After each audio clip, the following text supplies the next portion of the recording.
Bonsoir à tous, ravi de vous retrouver sur Monaco Info en ce mardi 20 juin. Invité, informations pratiques tout près de chez vous, météo, reportage, avec un retour dès le début de votre journal sur la célébration des 30 ans de l'admission de Monaco aux Nations Unies en présence du prince souverain et de la princesse Stéphanie. Le 62e festival de télévision et la belle santé des séries françaises. Et rencontre ce soir avec le président du jury fiction de cette édition 2023, l'acteur John Goodman. Avant de fêter ce week-end les 70 ans du Yacht Club de Monaco, on va parler mer, océan et record avec le tout dernier vainqueur de la Route du Rhum. Le skipper Charles Caudrelier sera notre invité avant de recevoir le rugbyman Yann Delegue qui nous présentera les premiers Monaco Water Games pour marquer un essai. Il va falloir les 12, 13 et 14 juillet savoir plonger. Et à la fin de votre journal, nous vous présenterons le programme de la toute prochaine saison proposé par l'Orchestre Philharmonique de Monte-Carlo. Et à l'occasion des 30 ans de l'admission de Monaco à l'ONU, avant son discours et le concert anniversaire donné par l'Orchestre des Carabiniers du Prince, le souverain s'est entretenu avec le secrétaire général des Nations Unies et le président de l'Assemblée générale. Alexandra Pani, à New York, pour Monaco Info. Le prince Albert II a rencontré en fin de matinée le président de la 77e Assemblée générale, Csaba Kőrösi, dont le mandat se terminera en septembre prochain. Durant cet échange, il a été question de science, d'environnement et ils ont pu évoquer notamment l'importante conférence sur l'eau organisée en mars dernier, ainsi que les actions en faveur du droit des femmes à Monaco. En début d'après-midi, le souverain s'est ensuite entretenu avec le secrétaire général des Nations Unies, Antonio Guterres. Le prince souverain était accompagné dans la délégation par sa sœur, la princesse Stéphanie. Pour cet entretien d'une vingtaine de minutes au 38e étage du siège des Nations Unies, les questions d'environnement étaient au cœur des échanges à nouveau, et notamment le sommet sur l'ambition climatique ainsi que le futur instrument international visant à mettre fin à la pollution plastique. Lors de ces deux rencontres, des questions d'actualité dont la situation en Ukraine ont bien entendu été abordées et les actions menées par la principauté. Et nous en parlions hier soir avec l'ambassadeur de Monaco aux Nations Unies, Isabelle Picot. La principauté de Monaco, pour célébrer les 30 ans de son admission aux Nations Unies, avait programmé, Alexandra, un concert unique au siège des Nations Unies. C'était il y a 30 ans, le 28 mai 1993, la principauté de Monaco était admise comme 183e État membre des Nations Unies. Depuis, Monaco a su faire entendre sa voix dans le concert des nations. Pour célébrer cet anniversaire, l'Orchestre des Carabiniers du Prince a été invité par la mission permanente de Monaco auprès des Nations Unies à se produire dans la salle emblématique de l'Assemblée générale. Vraiment un bel hommage, non seulement à notre qualité de membre des Nations Unies, mais aussi à tout ce qu'a fait mon père pour que Monaco puisse entrer de plein pied dans la communauté des nations. Mon père aurait été extraordinairement ému de cela, et puis on a pensé aussi à Albert Kőrösi. Quoi de mieux que la musique pour rassembler les nations? Les Carabiniers du Prince ont donc fait le déplacement pour l'événement, un moment unique pour les musiciens et leur chef de corps. On s'attendait à faire quelque chose de gros, de grand, mais en fin de compte, on a fait quelque chose d'historique. Et c'est là où, en fin de compte, on s'aperçoit qu'on est venu, on savait qu'on préparait quelque chose, et là, c'est vraiment historique. Et on a vraiment senti qu'on jouait vraiment le rôle diplomatique que l'on attendait des carabiniers, alors que normalement, on sert la diplomatie à Monaco, mais on a joué un rôle diplomatique avec l'orchestre.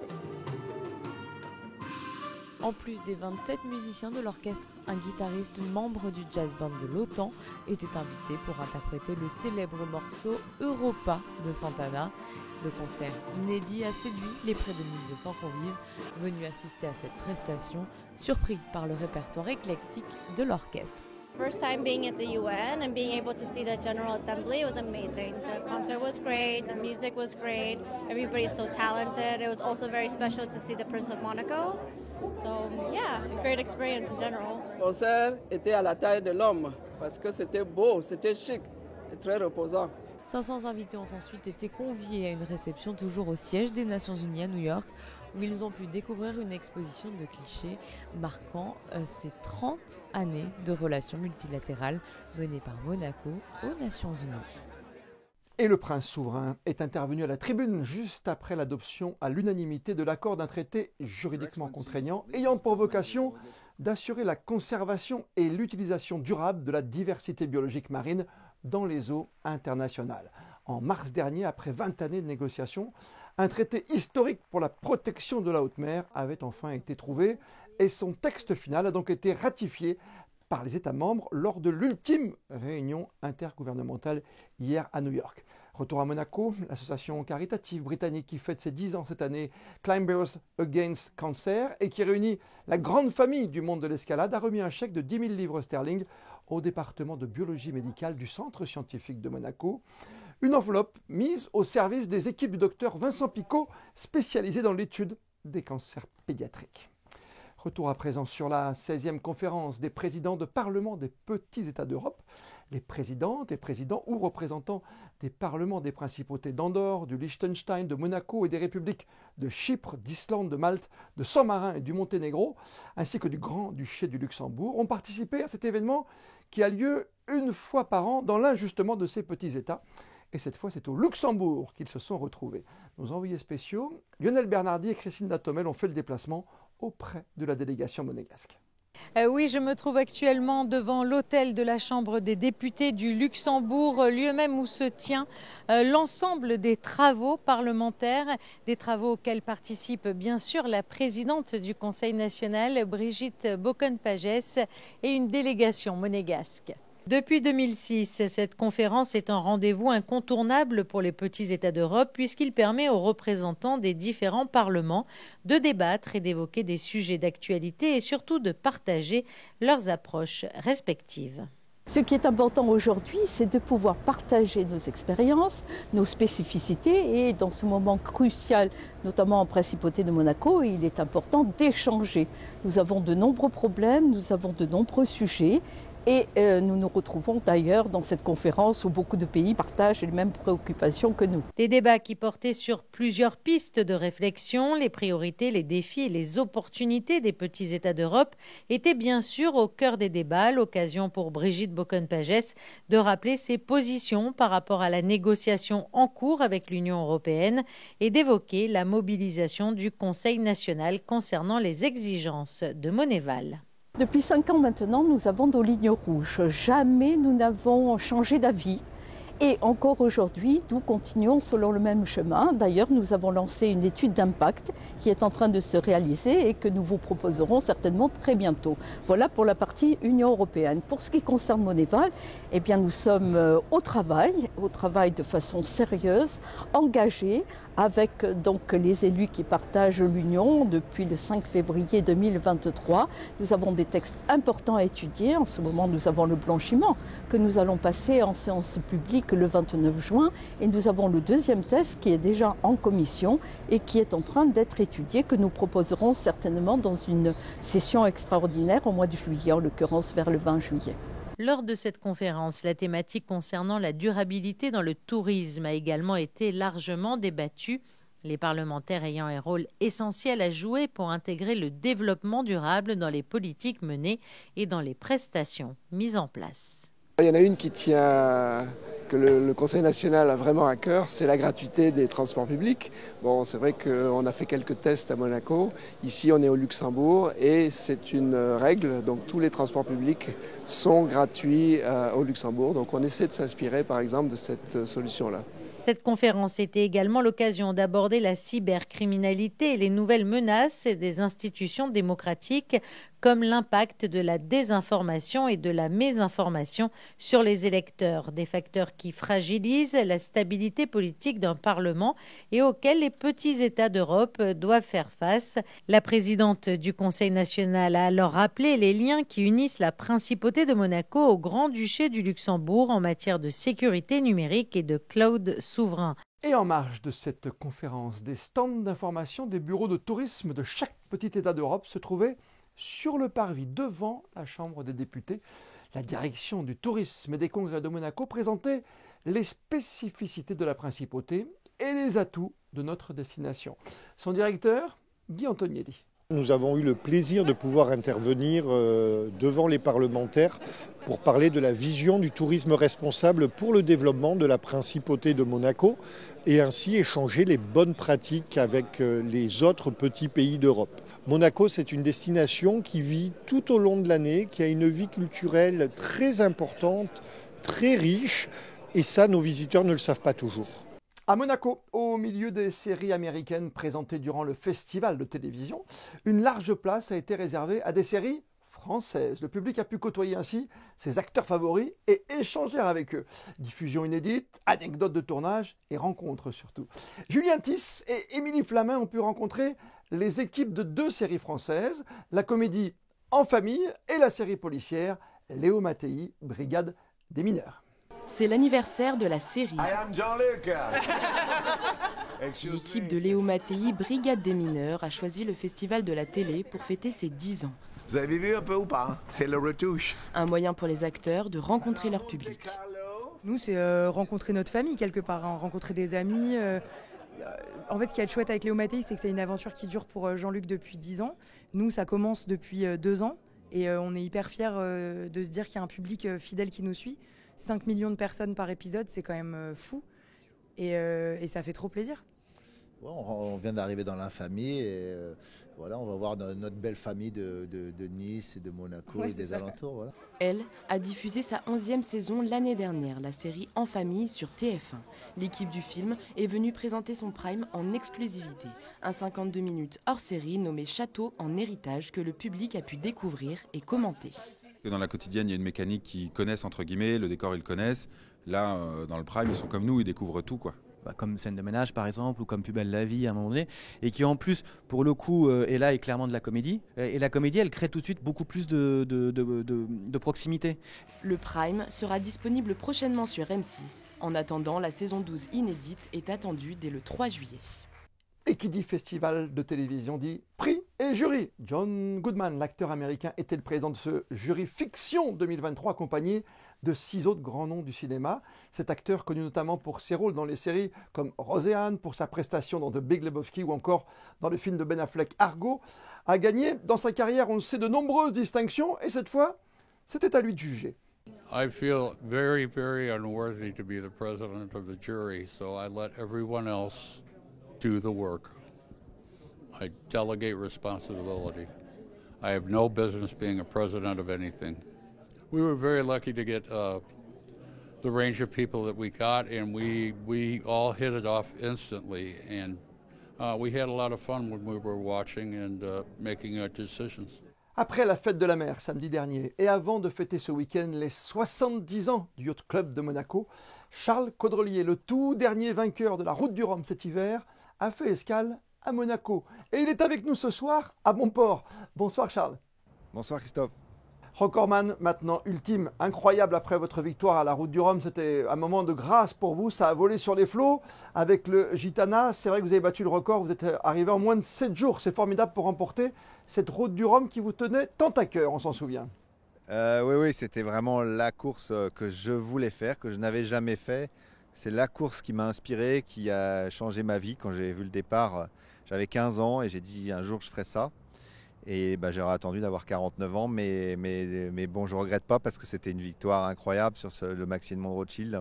Un bateau de légende et qui vole, je n'avais jamais prévu que ça soit aussi beau en fait. Parfois, quand on réalise ses rêves, ils sont encore plus beaux que ce qu'on avait imaginé. C'est rare, mais ça arrive. C'est impressionnant, hein, ce bateau qui vole évidemment au-dessus des flots, surtout quand on le pilote, j'allais dire, et le contrôle tout seul, parce qu'il ne faut pas l'oublier, c'était en solitaire. Oui, la Route du Rhum, c'est la course en solitaire et effectivement, c'était le gros défi d'arriver à mener ce bateau énorme de 32 mètres par 23 tout seul. Et voilà, c'est fait, on y arrive, ça paraît incroyable, ça nous paraissait impossible il y a quelques années. Franck Camas nous avait ouvert la voie en 2010 et depuis les bateaux vont encore plus vite, volent maintenant et on arrive à les mener presque aux vitesses d'un équipage. C'était dingue, on a fait un combat épique avec François et on a dépassé toutes nos limites. 6 jours, 19h47 pour traverser l'Atlantique, c'était un de vos grands défis, vous qui avez remporté notamment la Jacques Vabre ou encore la solitaire du Figaro et qui avez couru aussi en équipage, hein, notamment la Volvo Ocean Race. Ce sera votre prochain objectif, vous y retournez ? Mon prochain objectif, c'est surtout de me préparer pour le premier tour du monde en solitaire sur ce bateau, sur ce type de bateau. Ça sera en janvier 2023, janvier prochain, donc 2024. Et voilà, ça c'est un gros challenge, ça n'a jamais été fait. On n'a même jamais réussi à faire un tour du monde, même en équipage sur ces bateaux volants. Donc on va tous partir dans une grande aventure, on sera les pionniers. J'espère que ça sera le début d'une grande course qui va marquer son époque, qui va marquer le futur. J'en suis convaincu même, parce que voilà, donc on va tourner autour de la planète en 40-45 jours, les uns contre les autres, ça va être une énorme aventure. Vous êtes dans un lieu historique ici, un endroit magique, vous le savez, c'est le Yacht Club de Monaco. Le Yacht Club de Monaco qui va fêter ce week-end ses 70 ans. Vous, le Finistérien, vous connaissez un peu la Méditerranée, qui est une mer qui est toujours un peu difficile à négocier, paraît-il. C'est une mer très compliquée à naviguer et j'ai fait beaucoup de courses à une époque ici et j'avais beaucoup de mal à naviguer en Méditerranée. J'ai mis des années à trouver les recettes et voilà, maintenant je connais un peu mieux, mais c'est vraiment très compliqué et il faut être un très bon marin pour régater en Méditerranée. Ouais, il faut bien régater. Hein. C'est bien. D'ailleurs, il vous manque peut-être, j'ai un petit doute dans votre carrière, mais peut-être que la suite, parce que vous n'êtes pas encore un petit quinquat, donc ça va, vous avez le temps. Est-ce que la Coupe de l'América, des courses comme aujourd'hui qu'on voit à la télévision, qui sont vraiment extraordinaires, avec la vitesse à tous les instants, tous casqués comme de la Formule 1, est-ce que ça vous tente ? Oui, tout ce qui flotte me passionne. Maintenant, c'est pas mon domaine.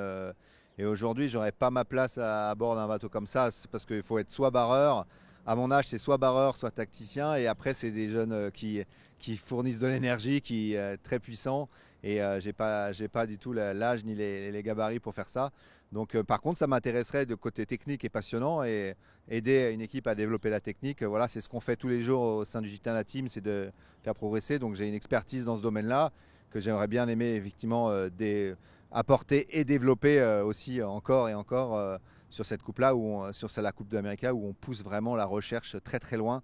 Mais sur l'eau, c'est pas mon métier, c'est vraiment voilà, comme comparer de la Formule 1 peut-être à des courses d'endurance, c'est pas les mêmes pilotes, les mêmes expertises.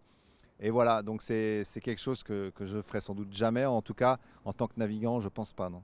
Merci Charles Caudrelier, c'est un honneur de vous avoir, vous le dernier vainqueur de la Route du Rhum ce soir sur Monaco Info. À très bientôt sur les flots, merci Charles. Merci Christophe, à bientôt. Et sans plus tarder, direction Berlin, où les Jeux mondiaux spéciaux olympiques sont débutés. 26 disciplines sont au programme de cet événement destiné aux athlètes déficients intellectuels. On retrouve sur place, en Allemagne, Émilie Rousseau. Émilie, vous avez assisté aux premières épreuves dans lesquelles les Monégasques sont engagés. Oui, et ce qui nous a frappé avec Sylvain Péroumal, c'est l'engagement de ces athlètes. Ce côté compétitif, ce côté dépassement de soi, Special Olympics leur a apporté énormément et ils le rendent au centuple coup de projecteur sur ces athlètes si spéciaux. Ils s'appellent Alban, Thibaut, Saïma ou encore Grégory. Que cela soit leur premier jeu ou une énième expérience dans ce rendez-vous mondial, ils sont tous animés par cette soif de vaincre, l'envie de donner le meilleur d'eux-mêmes, la parfaite illustration du message que souhaite transmettre Special Olympics et que relaie l'antenne monégasque depuis près de 50 ans maintenant. Aux Jeux mondiaux d'été, les valeurs du sport prennent tout leur sens, respect, égalité, persévérance et inclusion.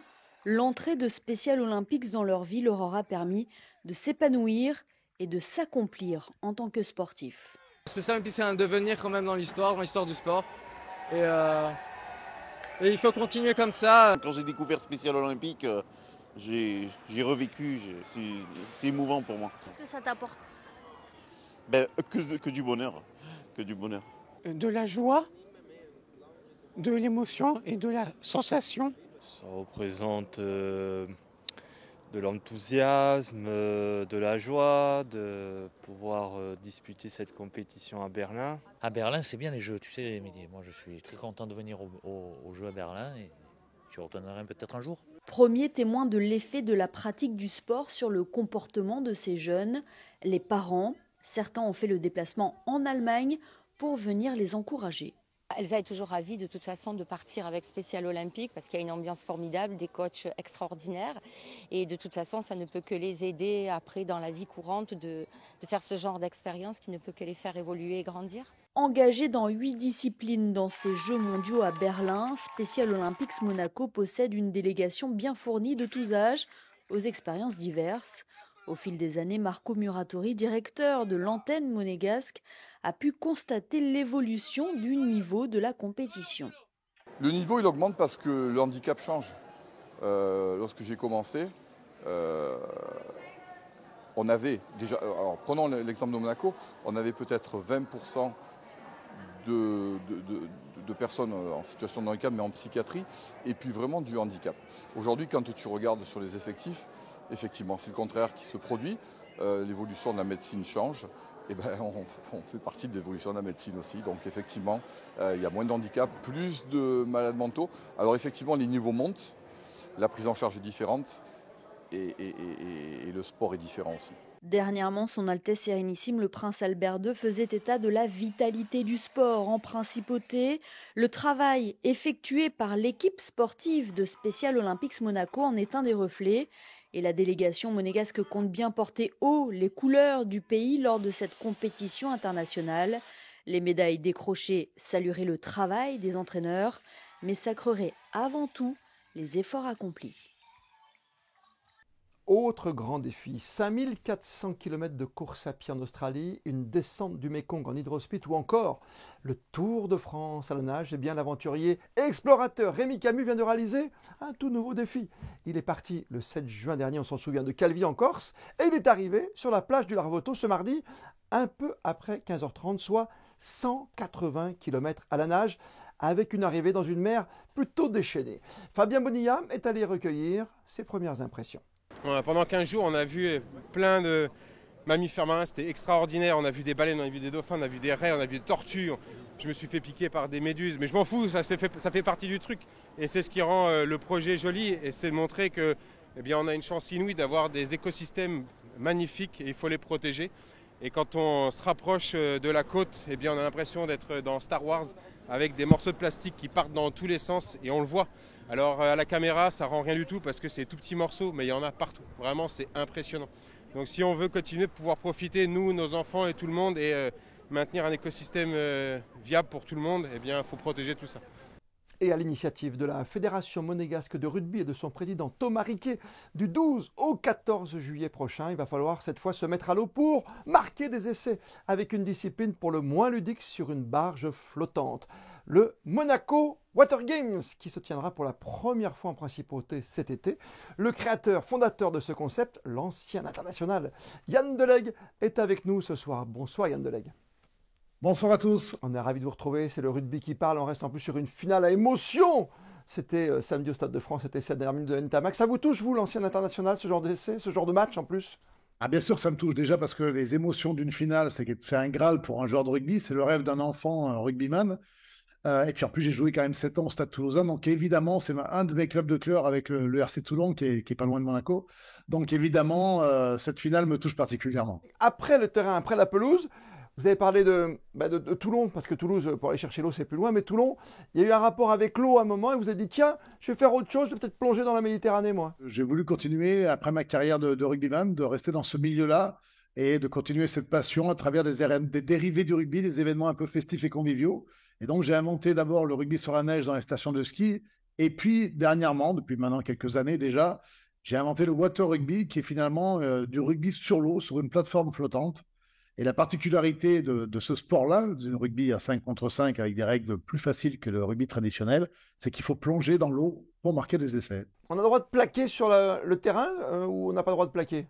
Alors c'est du rugby à toucher, mais la délimitation du rugby, c'est l'eau. Voilà, donc si on va en touche, on est dans l'eau, et si on marque des essais, on plonge dans l'eau. C'est magnifique. Sur la neige, c'est peut-être plus simple, c'est moins haut, parce que c'est quelle hauteur quand même? Ah, sur la neige, c'était encore un peu différent. Non, là, c'est une plateforme flottante qui est 50 cm au-dessus de l'eau, à peine même. Hein.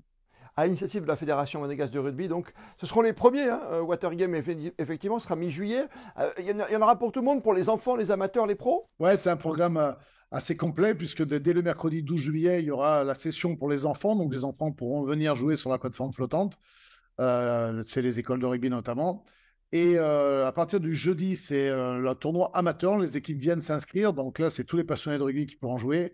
Et le vendredi, les équipes entreprises qui pourront aussi s'exercer au touch rugby sur la plateforme, suivi du match des légendes en fin de journée le vendredi 14 juillet. Alors, ces légendes, parlons-en. Vous jouez, vous, toujours encore?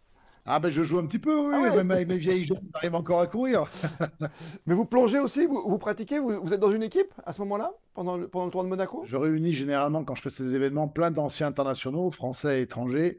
Et c'est toujours un moment pour nous de nous retrouver déjà, un moment convivial, mais aussi un moment sportif, puisque c'est des matchs qui sont assez courts. Il n'y a pas de contact, donc c'est pas traumatisant physiquement. Et même, on peut donc jouer un peu plus tard, même du haut de mes 50 ans, je vais pouvoir quand même toucher un petit peu le ballon. Ah, c'est super pour Monaco qui, vous le savez, en matière de rugby, on progresse de jour en jour à Monaco. Hein. On est champion quand même. Hein. Oui, c'est sûr, mais de toute façon, il y a une très belle équipe à 7 notamment qui fait les tournois du championnat domestique français. Donc effectivement, c'est une très belle équipe.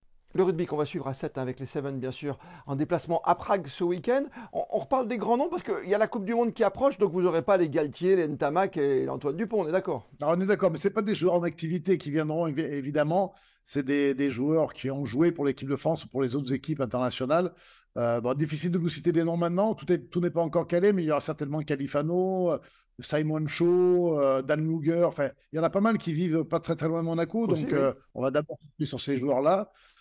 Mais il se peut aussi que l'équipe de France, qui est en stage à Monaco à cette période-là, passe également à la rencontre des Français. Une petite surprise peut-être, hein, parce qu'on le rappelle, il y a un morceau de préparation, un moment de préparation made in Monaco. C'est un bon lieu pour s'entraîner. Finalement, on est un peu dans la tranquillité, on est au bord de l'eau. Les conditions se réunissent même au mois de juillet. Hein. Oui, exactement. C'est un beau spot déjà. Et c'est vrai que même en termes de climat, c'est vrai qu'il fait chaud. Mais c'est vrai aussi qu'il y a un air marin qui est toujours là.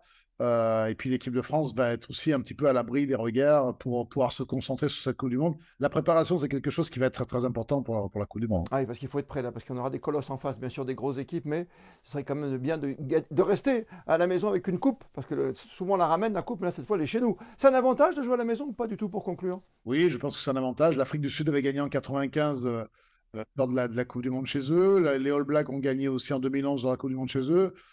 J'ose à croire que ça apporte un avantage. On se souvient tous de la Coupe du Monde 98 avec les footballeurs. Eh oui. Donc évidemment, je pense que ça va nous aider. Mais rien n'est fait, bien entendu. Mais on a une équipe magnifique et tout reste à faire, mais on y croit beaucoup. C'est mi-juillet. Il y en a pour les enfants, il y en a pour les entreprises. On l'a bien dit, pour les partenaires, pour les amateurs et les légendes qui seront autour de vous. Yann Delegue, légende du rugby, le petit Mozart, était avec nous ce soir sur Monaco Info. Merci beaucoup et merci à vous. À mi-juillet alors. Oui, ça promet. Rendez-vous les 12, 13 et 14 juillet devant le Yacht Club de Monaco. Autre date à noter sur votre calendrier, votre agenda à venir, les grands moments de la saison prochaine pour l'Orchestre Philharmonique de Monte-Carlo. Demandez le programme. José Sacré vous le livre ce soir sur Monaco Info. Présenté par Kazuki Yamada, directeur artistique et musical de l'Orchestre Philharmonique de Monte-Carlo, et Didier de Cotigny, délégué artistique, la prochaine saison de concerts 2023-2024 de l'Orchestre Philharmonique de Monte-Carlo débutera par des concerts en hommage au prince Régnier III dans le cadre de la commémoration du centenaire de sa naissance. Après le grand concert d'ouverture du 24 septembre, au programme la symphonie numéro 2 de Mahler avec la participation du chœur du Birmingham Symphony Orchestra, se succéderont sur la scène de l'auditorium ou de la salle Garnier, quelques-uns parmi les musiciens les plus talentueux du moment. Nelson Gurner, Evgeny Kissin, Hélène Grimaud, Guidon Kremer, Michael Pletnev, Frank-Peter Zimmermann, Martha Argerich, Charles Dutoit, Alexandre Kantorov, Truls Mork. Outre 4 concerts du génial Simon Trepseski, artiste en résidence cette année, les mélomanes applaudiront 4 concerts en hommage à Rachmaninoff, la 3e édition du Festival Mozart à Monaco, le Printemps des Arts, 3 ciné-concerts avec le Kid de Chaplin et la Passion selon Jeanne d'Arc de Karl Dreyer, les concerts jeunes publics et le Happy Hour musical. We will go to Japan, so the next May. It's a very great thing, and so we are keeping to do many subjects like that, and then it's very important to show us ourselves for all over the world, not only the Monaco. La météo de ces prochaines heures, c'est avec vous, Yannick de Bever. Bonsoir Christophe, bonsoir à tous. Demain, nous aurons droit au même temps qu'aujourd'hui, à savoir une journée très nuageuse mais sans pluie. Il devrait faire assez lourd au niveau des températures avec 30 degrés en ressenti dans l'après-midi. Ce mercredi 21 juin, jour de Saint-Rodolphe, marque le solstice d'été mais également la fête de la musique. Et comme le veut la tradition, on va terminer ce journal par les photos du jour qui nous viennent de New York et du siège de l'ONU avec les images du concert des Carabiniers du Prince donné au sein même de l'institution où Monaco y a fait son entrée il y a 30 ans et les rencontres bilatérales organisées à cette occasion en présence du prince souverain. Photo signée Frédéric Nébinger. On se retrouve demain pour une toute nouvelle édition de votre journal sur Monaco Info. D'ici là, belle et bonne soirée à toutes et à tous.